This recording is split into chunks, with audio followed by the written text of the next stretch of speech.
खासदार अमोल कोल्हे आपल्यासोबत आहेत. गेल्या अनेक दिवसांपासून ना दोन्ही राष्ट्रवादी एकत्रित येण्यासाठी यांचा मोठा वाटा जो आहे तो होता. कारण जिजाई बंगल्यावर पहिल्यांदा अमोल कोल्हे एकदा रात्री आल्याने तिथून त्या चर्चा सुरू झाल्या होत्या. आज मंचावरती होते, सुप्रियाताई होत्या, अजितदादा होते आणि अमोल कोल्हे सुद्धा होते. एकत्रित जाहीरनामा प्रसिद्ध करताय, समाधान वाटते बहीण भावाला एकत्र मंचावर बघून? पक्षासाठी एकत्र येत आहे तुम्ही? केवळ मला असं वाटतं हे केवळ बहीण भाऊ एवढ्या पुरतं नाही, हे पुण्याच्या सर्वांगीण विकासाचा हा मुद्दा आहे. म्हणजे तुम्ही पुण्याच्या संदर्भामध्ये वेगवेगळ्या घोषणा जेव्हा ऐकल्या, काहींनी भुयारी मार्गाची घोषणा जी ऐकू आली, अशा या काही गोष्टी ऐकू आल्या, त्यापेक्षा प्रॅक्टिकल सोल्युशन जे आहे म्हणजे पुण्यातली खासगी वाहनं रस्त्यावर कमी येऊन सार्वजनिक प्रवासी वाहतूक वाढवणं सारखा हा मुद्दा असेल, किंवा ज्याला इंटिग्रेटेड हेल्थ सर्व्हिस आपण म्हणतो, या इंटिग्रेटेड हेल्थ सर्व्हिसच्या दृष्टिकोनातून आरोग्य सुविधांची गोष्ट असेल, पुणे मॉडेल स्कूल सारखी गोष्ट असेल. म्हणजे आज पुण्याच्या शहराचा जो आकार आहे तो बशीसारखा आहे, खोलगट आहे. त्यामुळे पेठांमध्ये 24 तास पाणी येतं, मात्र पेरिफेरीला रात्री अपरात्री पाणी येतं. प्रत्येक ठिकाणी नळाद्वारे. इतकी बेसिक गोष्ट आहे जी करणं गरजेचं आहे आणि त्यासाठी हे एकत्र येणं मला जास्त महत्वाचं वाटतं. आणि यामध्ये केवळ कुटुंब नाही, पण या पलीकडे जाऊन शहराच्या सर्वांगीण विकासाच्या दृष्टीनं आज जे हमीपत्र प्रकाशित झालं त्याबद्दल मी मनापासून समाधानी आहे. पुणे आणि पिंपरी चिंचवडच्या ज्या दोन महापालिका आहेत ना, तो गड राखण्यासाठी दादांनी अगदी शर्तीचे प्रयत्न सुरू केले. तुम्ही दिवस रात्र फिरताय, रोहित पवार फिरतायत, सुप्रियाताई आहेत, भाजपसोबत थेट लढत आहे. काय वाटतं दोन्ही महापालिकेत पुणेकर आणि पिंपरी चिंचवडकर कौल देतील तुम्हाला?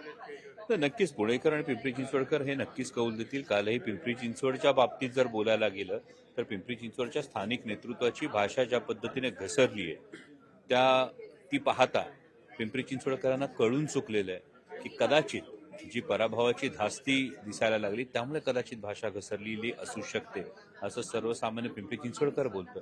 कारण मला वाटतं की दादांनी तिथे अनेक वर्ष कारभार सांभाळलेला असल्यामुळे, तो अत्यंत उत्तम रीतीने केलेला असल्यामुळे, दादांनी ज्या गोष्टींवर बोट ठेवले त्यामुळे कदाचित तिथले स्थानिक नेत्यांना ती भीती त्यांच्या मनात निर्माण झाली असेल. आणि तीच गोष्ट पुण्याच्या सर्वांगीण, म्हणजे पुण्याचे शिल्पकार म्हणून फक्त फ्लेक्सवर दिसतं, पण जेव्हा पुण्याचा शिल्पकार म्हणून, नवशिल्पकार म्हणून फ्लेक्स पुणेकर बघतो ना, तेव्हाच त्याची गाडी खड्ड्यात जाते. किंवा जो सकाळी पाण्याला उठतो त्याला रात्री अपरात्री पाण्याला केली. तुम्ही जर ऐकलं असेल ना, आम्ही हातात बांगड्या भरल्या नाहीत तो एकेरी टीका, हे कितपत योग्य वाटतं? महापालिकेच्या प्रचारात अशी भाषा वापरली. इतर कोणी काय बोललं याच्यावर मी भाष्य करू इच्छित नाही, परंतु मला वाटतं सर्वसामान्य मतदार सुज्ञ आहे. कुठलाही राजकीय नेतृत्व जेव्हा अशा पद्धतीची भाषा वापरायला सुरुवात करतं त्याने असं का केलं असेल हो, हा प्रश्न सर्वसामान्य सुशिक्षित मतदाराच्या मनात 100% येतो. आणि मग याने असं का केलं असेल? मला वाटतं मी जेवढा प्रचार फॉलो केला त्यामध्ये माननीय अजितदादांनी कुठेही वैयक्तिक ही टीका केली नव्हती. अजितदादांनी प्रशासकीय दृष्टिकोनातून काही प्रश्न उपस्थित केले होते आणि सर्वसामान्य पिंपरी चिंचवडकराला या प्रश्नांची उत्तरं मिळणं अपेक्षित होतं. म्हणजे सर्वसामान्य पिंपरी चिंचवड अजितदादांनी जे प्रश्न उपस्थित केलेत, मला वाटतं एखाद्या मॅच्युअर नेतृत्वाचे कडून अशी संकल्पना खरं तर अभिप्रेत असते की जे प्रश्न उपस्थित केलेत ना, या प्रश्नांची उत्तरं द्यावी. पण या प्रश्नांचं कुठलंही उत्तर न देता आपण जे हे केलं की आम्ही काय बांगड्या भरल्या, की इकडे लाडकी बहीण म्हणायचं बांगड्या भरणं म्हणजे तुम्हाला कमकुवतपणा वाटतो, हे कुठेतरी मिसमॅच होतंय. त्यामुळे जर उत्तरं नसतील तर माणूस अशी भाषा वापरतो, असं सर्वसाधारण अनुभव आहे. एकूणच ना स्थानिक स्वराज्य संस्थांचा निवडणुकीचा प्रचार कुठंपर्यंत आलाय तुम्ही बघू शकता. म्हणजे लातूरमधलं अगदी रवींद्र चव्हाणांचं विधान असेल, विलासरावच्या आठवणी पुसून जातील. अण्णा मलाई काल मुंबईत होते, भाजपचे नेते. त्यांनी सांगितलं की Mumbai is not a city of Maharashtra, Mumbai महाराष्ट्राची सिटी नाही म्हटलं जाते.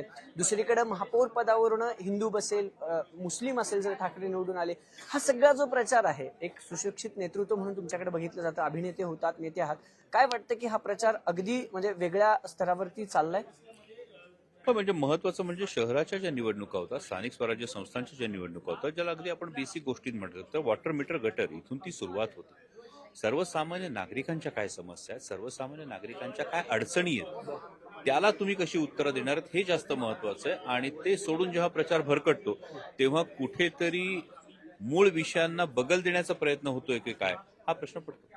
शेवटचा प्रश्न, एक प्रयत्न यशस्वी केलात, पुणे आणि पिंपरीसाठी दोघांना एकत्रित आणले, दोन्ही राष्ट्रवादींनी एकत्रित यावं काका पुतण्यांनी, तुमची काय इच्छा आहे? कारण आधीपासून तुम्ही सांगत होतात की साहेब घेतील तो निर्णय आणि बांधतील ते तोरण आणि सांगतील ते धोरण. आजही माझं तेच उत्तर आहे. आदरणीय पवार साहेब सांगतील ते धोरण आणि बांधतील ते तोरण. यावं इच्छा आहे मनातून. साहेब सांगतील ते धोरण, बांधतील ते तोरण. दोन्ही महापालिकेवर राष्ट्रवादीचा झेंडा असेल स्वप्न बघताय? स्वप्न नाही, ही वस्तुस्थिती आहे की पुणे आणि पिंपरी चिंचवडच्या सर्वसामान्य सुशिक्षित मतदाराची ही भावना आहे की राष्ट्रवादी काँग्रेसचा झेंडा हा पिंपरी चिंचवड आणि पुणे या दोन्ही महानगरपालिकांवर दिसावा. अमोल कोल्हे आपल्यासोबत होते. आत्ताची पत्रकार परिषद झाली आणि आत्ताही त्यांचं तेच म्हणणं आहे की साहेब म्हणजे शरद पवार साहेब सांगतील ते धोरण आणि बांधतील ते तोरण. महेश लांडगेंनी केलेली टीका असेल किंवा पुणे आणि पिंपरी चिंचवडमध्ये होणाऱ्या महापालिका निवडणूक असतील यावर सविस्तर अमोल कोल्हेंनी आपल्याशी संवाद साधलाय. कॅमेरा पर्सन सचिन हंचाटेसह अभिजित पोते, न्यूज 18 लोकमत, पुणे.